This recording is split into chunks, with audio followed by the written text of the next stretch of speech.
তিন জিনিসের দিকে তাকালেই সওয়াব। কয় জিনিস? জোরে বলেন।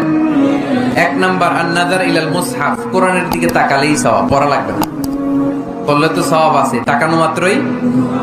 দুই নাম্বার আন-নাযার ইলা ওয়াজহিল ওয়ালিদাইন, মা বাবার চেহারা,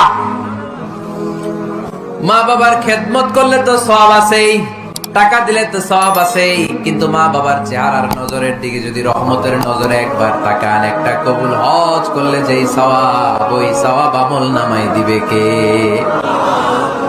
তিনবার বললেন আল্লাহ রাসূল এই মায়ের কথা। কয়বার? আল্লাহর হাবিব বললেন মা মা মা, তারপরে মা কয়বার? বাবা কয়বার?